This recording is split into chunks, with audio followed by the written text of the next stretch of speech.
ओम नमो भगवते रामकृष्णाय। सार्थक परिपूर्ण जीवन के लिए महत्वपूर्ण सीख स्वामी जगदात्मानंद जी महाराज जी की महान पुस्तक जीने की कला से। अध्याय 4, जैसी करनी वैसी भरनी। अब हम अति रोचक अध्याय की शुरुआत कर रहे हैं। जैसी करनी वैसी भरनी, जिसमें मनोवैज्ञानिक सिद्धांत या कर्म का सिद्धांत एवं पुनर्जन्म पर गहन चर्चा की गई है। जैसी करनी वैसी भरनी। गौतम बुद्ध ने कहा था, हमारी वर्तमान अवस्था हमारे विचारों का परिणाम है। विचार हमारे जीवन को रूपायित तथा निर्धारित करते हैं। यदि हमारे विचार अच्छे हैं तो सुख छाया की तरह हमारा अनुसरण करता है।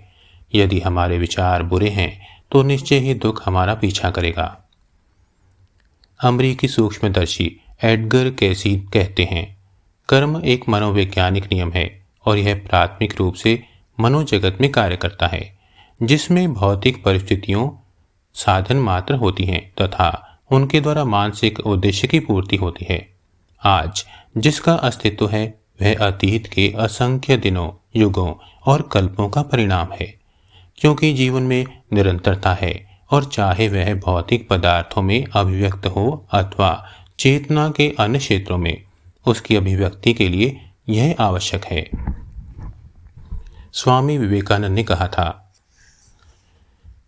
अगर यह सत्य है कि जीवन की इस छोटी सी अवधि में हम अपने भविष्य का निर्माण करते हैं, और अगर यह सत्य है कि हर कार्य के लिए कारण अपेक्षित है, तो यह भी सत्य है कि हमारा वर्तमान हमारे संपूर्ण अतीत का परिणाम है।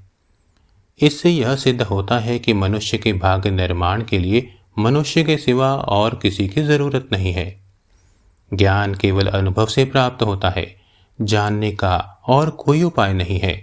यदि हमने अपने जीवन में इसका अनुभव नहीं किया है तो पिछले जन्मों में किया होगा। हम में से कोई भी शून्य से नहीं आया, इसलिए हम शून्य में विलीन नहीं होंगे। हम अनंत काल से विद्यमान हैं और रहेंगे। ब्रह्मांड में या इसके परे ऐसी कोई शक्ति नहीं है जो हमारा अस्तित्व मिटा सके। पुनर्जन्मवाद से हमें डरना नहीं चाहिए, क्योंकि यही मानव जाति की नैतिक उन्नति का प्रधान सहायक है।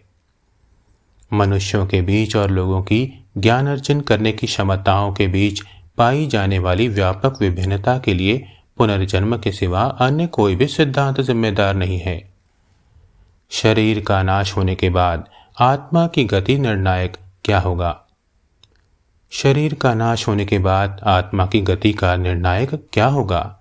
उसने जो जो कर्म किए हैं, जो जो विचार किए हैं, और वे ही उसे किसी विशेष दिशा में परिचालित करेंगे। यदि संवेद कर्मफल ऐसा हो कि भोग के लिए उसे एक नई देह गढ़नी पड़े, तो वह एक ऐसे माता पिता के पास जाएगी जिनसे वह उस शरीर के उपयुक्त उपादान प्राप्त कर सके, और उन उपादानों को लेकर वह एक नया शरीर गढ़ लेगी। ईसा मसीह ने कहा था, मनुष्य जैसा बोता है वैसा ही काटता है। ओम शांति शांति शांति। हरि ओम तत्सत। श्री राम कृष्ण अर्पणमस्तु।